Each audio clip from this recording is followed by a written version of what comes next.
नमस्ते, मेरा नाम है याज्ञवल्क जो हाजिर हुआ हूँ और फ्रेम में जो सज्जन हैं आप चिर परिचित हैं उनसे। फैज़ल नाम है उनका, क्रिमिनल के माहिर वकील हैं, कई बार बता चुका हूँ, लोग भी जानते हैं। अब यहाँ क्यों हाजिर हूँ, तो हाजिर इसलिए हूँ क्योंकि बहुत चर्चित विचाराधीन बंदी है, नाम है सूर्यकांत तिवारी। भूपेश बघेल सरकार में कहा जाता था कि सूर्यकांत सरकार को संचालित करने वाले गिरोह के प्रमुख हैं, कई घोटालों के आरोप हैं। अभी चर्चा में इसलिए हैं क्योंकि केंद्रीय जेल ने कोर्ट में एक आवेदन दिया है कि सूर्यकांत तिवारी जेल की व्यवस्थाओं में बाधक बनते हैं, बहुत उपद्रव मचाते हैं, उनका जेल ट्रांसफ़र कर दिया जाए। वही समझने आया हूँ फैज़ल जी के पास, जाहिर है उनके वकील वही हैं। सर नमस्कार सर, ये आपका ये सूर्यकांत तिवारी इतना उपद्रव क्यों करते हैं ये?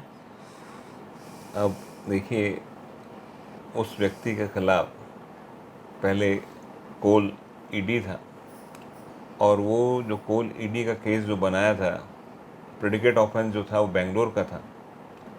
बेंगलोर में प्रेडिकेट ऑफेंस हुआ। बेंगलोर में ईडी के कार्यालय है, ईडी के ऑफिसेज हैं, वहाँ पे कई ईडी के केसेस उन्होंने वहाँ रजिस्टर्ड किए हैं, मगर वहाँ रजिस्टर्ड ना करके उसको छत्तीसगढ़ में रजिस्टर्ड कराया गया, ईडी ने किया। अब जब ईडी ने रजिस्टर्ड किया, फिर सरकार बदली, एसीबी ने उसी कोल में फिर रजिस्टर्ड करके उसको अरेस्ट किया गया। जब माननीय सर्वोच्च न्यायालय में इन दोनों प्रकरणों से और जो अभियुक्त थे उनकी ज़मानतें जैसी होने लगी, तो फिर एक प्रकरण डीएमएफ का बनाया गया। डीएमएफ में कहीं पर भी सूर्यकांत नहीं है, मगर एसीबी ने डीएमएफ में सूर्यकांत को मुलजिम बना दिया गया और भी अन्य लोगों को बनाया जिनकी ज़मानतें होने का अंदेशा था। तो इस ईडी में जो डीएमएफ के आप देखेंगे जो कंप्लेंट पेश हुई है, उसमें सूर्यकांत का कहीं उजाला नहीं दिख रहा है सूर्य का, मगर ईओडब्ल्यू ने उसको सूर्यकांत को बना दिया। सर क्या आप यूँ आपका काम है, आप जी। कहेंगे, पर क्या आप ये कह रहे हैं सर कि सारी एजेंसियां एक सूर्यकांत के ख़िलाफ़ हैं, सूर्यकांत तिवारी बेहद मासूम हैं, उन्होंने कुछ नहीं किया है, आप ऐसा बोल रहे हैं? नहीं, मैं सभी ऐसा मैंने मेरा ये नहीं है कहने का मतलब, सभी एजेंसियों के खिलाफ नहीं है, सभी नहीं है। तो देखिए, अगर होता तो और में भी बात है वो, मगर सूर्यकांत के आपको अभी समझ में आएगा कि जो आप जो प्रश्न कर रहे हैं मुझसे कि क्यों सूर्यकांत के पीछे पड़ा जा रहा है, कि क्यों उसको रिलीज करा जा रहा है कि वो निकले ना, उसके लिए कैसे चीज़ें बनाई जा रही हैं और ऐसी चीज़ों को लाया जा रहा है कि जिससे एक बाधा हो उसकी ज़मानत में माननीय सर्वोच्च न्यायालय में। आप ये कह रहे हैं सर कि 23 जुलाई 2025 को केंद्रीय जेल ने एक पत्र लिखा, जिस पत्र में कहा, ये एसीबी कोर्ट ने लिखा पत्र को, और कहा कि जब इनके बैरक में जांच करने गए तो ये उपद्रव करने लगे और उपद्रव बहुत नियंत्रण विहीन था। तो इस आधार पे और उसके साथ किसी निखिल चंद्राकर का जिक्र करता है वो पत्र, और कह रहे हैं कि ये धमकी चमकी भी देते हैं, तो इनका जेल ट्रांसफ़र कांकेर कर दीजिए। तो अंबिकापुर। अच्छा, अंबिकापुर, ठीक है। तो हमें, हाँ, अन्यंत्र जेल लिखा है लेकिन कांकेर का जिक्र था, इसलिए मैंने कांकेर पूछा। तो ये जो चीज़ें हैं, जो 23 जुलाई का पत्र है, क्या आप इसके लिए भी कोई संदर्भ लाना चाहते हैं, आप कुछ कहना चाहते हैं? क्या इस पत्र को और इस पत्र में जो घटना बताई गई है उसे आप फर्जी बता रहे हैं? बिल्कुल।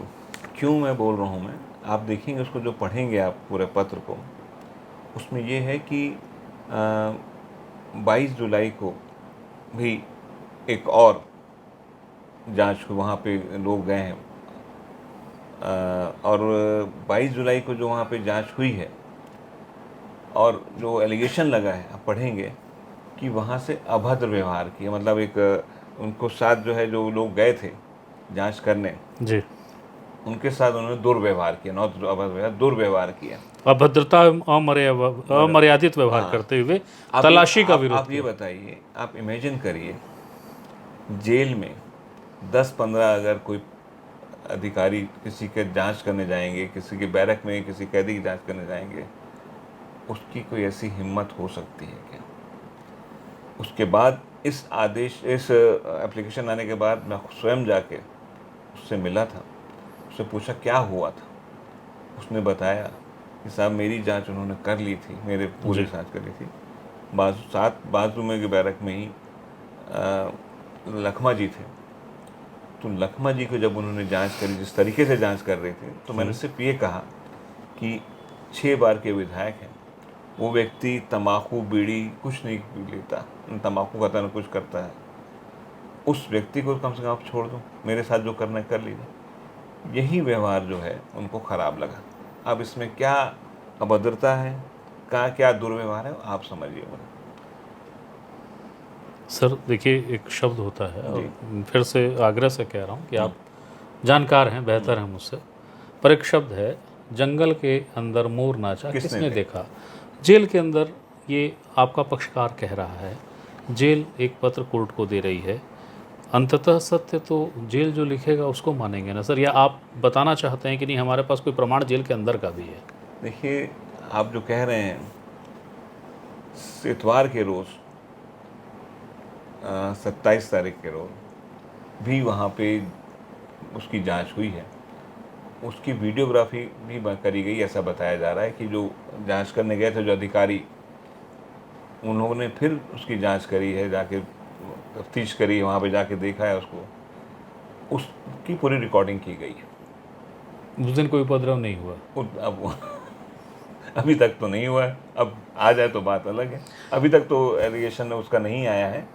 और आप देखिएगा कि जो एप्लीकेशन आया है 22 तारीख को, उसमें 21 तारीख का, 23 तारीख को एप्लीकेशन आया 23 को है, है, 22 की घटना बताया। 21 की, नहीं सॉरी, हाँ 20 जुलाई 2025 की घटना है। उसके साथ एक 21 जुलाई 2025 निखिल चंद्राकर का एक बयान आया है।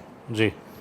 अब वो बयान जो है उसमें आप पढ़िएगा, उसमें कहता है कि निखिल चंद्राकर कि मैं 9 अप्रैल 2025 को जब आ रहा था तो मुझे धमकी दी गई। तो इसका बयान जो हो रहा है, और 22 तारीख को जेल प्रशासन को वो बयान पहुंच भी गया, 22 तारीख को जेल प्रशासन को बयान पहुंच भी गया, और 23 को पत्र भी भेज दिया गया जेल द्वारा, माननीय न्यायालय में जेल अधिकारियों द्वारा। तो आप सीक्वेंस देखिए कि 9/4 को धमकी हो रही है, मिल रही है, 21 को उसका बयान हो रहा है, 22 को जेल के पास पहुंच गया, 21 का बयान, 21/7 का बयान, 22/7 को जेल के पास पहुंच गया। ये बयान निखिल ने कहाँ दिया है, किसको दिया? अब वो तो कहाँ दिया, वो जेल प्रशासन बताएगा कि कहाँ वो है। धमतरी जेल में बंद है। निखिल चंद्राकर जो है रायपुर जेल में नहीं है जी, वो धमतरी जेल में है। अच्छा, निखिल के ही बयान में एक लाइन है जो अक्सर सूर्यकांत को लेकर जी। या उनके कॉकस को लेकर, विशेषतः जब भूपेश सरकार थी तब ये चर्चाएं थी, अभी भी गाहे बगाहे ये बात आ जाती है कि जेल सरकार चाहे जिसकी हो, जेल के अंदर व्यवस्थाओं में दखल है। ये अपने उस बयान में जिसका अपन जिक्र कर रहे हैं, जो कहाँ दिया गया नहीं पता है, उसमें लिखा हुआ है सूर्यकांत, ठीक है, सूर्यकांत तिवारी को जेल में अलग बैरक में रखा गया था, किसी प्रकार की तकलीफ न हो इसका ध्यान रखा जाता था, उसके लिए विशेष खाने की व्यवस्था थी। क्या ये अब भी है? और ये क्या जेल अपने ही खिलाफ इसको बता रहा है? अब ये बताइए, आप बुद्धिजीवी हैं, आपने दुनिया देखी है। वो व्यक्ति धमतरी में है और उसके मालूम है कि उसको क्या खाना दिया जा रहा है, कैसा रखा जा रहा है, उस व्यक्ति को मालूम है। जो व्यक्ति धमतरी जेल में है या रायपुर जेल में भी होगा, तो बैरक तो सूर्यकांत के साथ तो होगा, है नहीं, वो एक दूसरे बैरक में है, दूसरी जगह है। वहाँ सूर्यकांत के साथ क्या व्यवहार हो रहा है, इसको इतनी जानकारी है, तो कितना बड़ा आदमी है ये। सूर्यकांत की भी जानकारी, जेल में कहाँ किस साथ क्या हो रहा है, उसको, इस व्यक्ति को उसकी जानकारी है। और ये कब बता रहा है? 21/7 को बता रहा है। अगर इसको वहाँ पे 9/4 से वो धमतरी जेल में है, आज भी वो धमतरी जेल में है, और उसने कई यहाँ पे स्टेटमेंट दे चुके हैं, न्यायालय रायपुर आके 164 के कई स्टेटमेंट दे चुके हैं।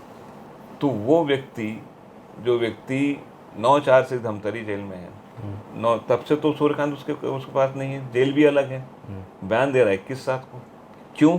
क्योंकि 18/7 को पहली वेकेशन के बाद बेल लगी थी ऑनरेबल सुप्रीम कोर्ट में सूर्यकांत की, वहाँ पर ये कहा गया कि हमको कुछ डॉक्यूमेंट देना है, उसके लिए गई 28/7 को। फिर कहा गया 28/7 को कि हमको और कुछ देना है एविडेंस, उसके खिलाफ डॉक्यूमेंट। 28/7 को पेश किया गया निखिल चंद्राकर के बयान वगैरह जो उन्होंने अभी दिए न्यायालय में, कोर्ट में। आप इसी बयान की बात कर रहे हैं? निखिल चंद्राकर के बयान, ये निखिल का यही बयान जो नहीं और बयान भी हैं साहब। अच्छा। जो पेश किया गया वहाँ पे माननीय सर्वोच्च न्यायालय में, और कहा भी गया है कि साहब हमको वक्त दिया जाए, कुछ और डॉक्यूमेंट पेश करना है। तो ये जो है आप देखिए आप पूरा कि 18/7 को वहाँ बेल लग रही है और 21/7 से ये कार्रवाई शुरू हो रही है कि, और 21/7 के फिर ऐसा भी हो रहा है कि अभद्र व्यवहार भी कर रहा है सूर्यकांत। तो अब ये साफ जाहिर हो रहा है कि सूर्यकांत तिवारी की बेल ना हो उसके लिए हम सब कुछ कर दें, उसके लिए सब चीज़ें की जा रही हैं, मेरा ऐसा सोच है। चलिए, बहरहाल चूंकि कोर्ट में आवेदन है तो अब कोर्ट में क्या इसका आप लोग विरोध कर रहे हैं, क्या करेंगे, क्या हो रहा है इसमें? नहीं, इसका या कोर्ट ने ऑर्डर कर नहीं, दिया? जवाब दिया गया है और अभी कोर्ट की प्रक्रिया है। जवाब दिया गया है कोर्ट में, कोर्ट जो भी देखेगा उसको देखे, कोर्ट की बात है, माननीय न्यायालय जो करना चाहे, मगर सब चीज़ें माननीय न्यायालय के समक्ष रखी जाएंगी। बहुत बहुत शुक्रिया सर। तो ये थे फैज़ल, सूर्यकांत के प्रकरण को लेकर वो बता रहे थे कि आखिरकार इसके अंतर्निहित तत्व क्या हैं। फैज़ल जी का दावा है कि मामला सुप्रीम कोर्ट में है, बिल को लेकर तारीखें लगी हैं, किसी तरीके से इस मामले को और विवादित कर दिया जाए और ये बताया जा सके कि सूर्यकांत उपद्रवी हैं, यदि वो जेल के बाहर आएंगे तो प्रकरण के गवाहों से लेकर बहुत सारे उसके तत्वों को नुकसान पहुंचाएंगे, ऐसा फैज़ल मानते हैं इस शिकायत के संदर्भ में। एक और चीज़ जो मैं आपको बता दूं, जब कथित रूप से ये उपद्रव हुआ, क्योंकि जेल के अंदर हुआ है और जेल ने बाकायदे कोर्ट को सूचना दी है, कथित इसलिए कह रहा हूं क्योंकि जंगल के अंदर मोर नाचा, तो जेल ने जो शिकायत कोर्ट को दी है उसके ठीक पहले जेल ने अपने अब रिकॉर्ड में, जिसे आप जेल पुस्तिका कह लीजिए, जो सारे विचाराधीन बंदियों और अपराधी के बारे में ब्यौरा दर्ज होता है, उसमें रिकॉर्ड दर्ज किया है कि सूर्यकांत तिवारी ने जेल के बैरक की जब जांच की जा रही थी तो उपद्रव किया, अमर्यादित व्यवहार किया। इसके आज का जो बीएनएस है, बीएनएसएस है, इससे कोई लेना देना नहीं है। यदि कोई आपराधिक घटना होगी तो जेल प्रबंधन चाहे तो थाने में जाकर रिपोर्ट दर्ज करा सकता है, पर रिपोर्ट नहीं है। तो ये जो जेल की अपनी डायरी है जिसमें इसकी एंट्री हुई है, उसके मायने क्या हैं? उसके मायने सिर्फ ये हैं कि जब कभी सज़ा होती है या कभी सज़ा हो गई तो जो सज़ा में माफ़ी या सज़ा के दौरान पैरोल जैसी जो चीज़ें होती हैं, उसमें ये जो रिपोर्ट इंदराज हो गई है, ये उनके पैरोल के लिए भी मुश्किल का सबब बनेगी और जेल में माफ़ी के लिए भी। तो अभी के लिए बस इतना ही। फिर कोई नया घटनाक्रम होगा, फिर कोई नई सूचना होगी, वो लेकर आपके सामने फिर हाजिर होऊंगा। तब तक के लिए प्रणाम।